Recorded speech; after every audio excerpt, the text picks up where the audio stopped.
Et enfin, je terminerai sur le vœu relatif à l'indemnisation des commerçants lésés par les travaux. Les commerces de Maurice Berthaud ont été grandement lésés par ce chantier. La boucherie Madeleine et le pâtissier Haussmont ont fait état d'une baisse de 25% de leur chiffre d'affaires. Certains commerçants comme Vinyl Vintage Studio ont dû se mettre en redressement judiciaire ou licencier du personnel. Plusieurs commerces envisagent de mettre la clé sous la porte. Les perspectives d'activité dans ce poumon économique de Conflans sont très incertaines. Dernier épisode en date, l'installation d'un nouvel audioprothésiste à la place du caviste Nicolas.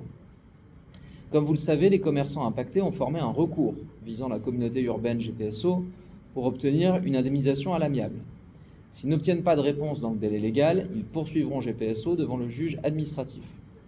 Sollicité sur ce sujet, vous n'avez eu de cesse de refiler la patate chaude à la CU GPSO, expliquant qu'elle est seule décisionnaire pour mettre en place une commission d'indemnisation, et ce, sans vous exprimer sur le fond de cette question qui avait été notamment soumise par ma collègue Maria Scribano au conseil municipal dernier.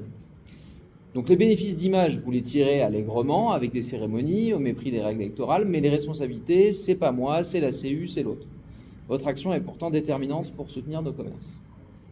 Nous souhaitons donc soumettre au conseil municipal un vœu de soutien à la démarche des commerçants de la rue Maurice Berthaud, visant à obtenir une indemnisation du préjudice économique causé par le chantier auprès de l'instance compétente.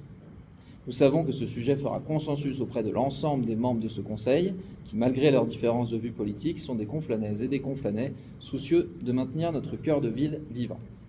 Merci. Le vœu porté par M. Garcia consistant à soutenir la démarche des commerçants auprès de l'instance compétente, à savoir la communauté urbaine, on votera favorablement. Passons au vote donc, qui est contre, qui ne va contre, qui s'abstient, qui est pour, 38 voix pour.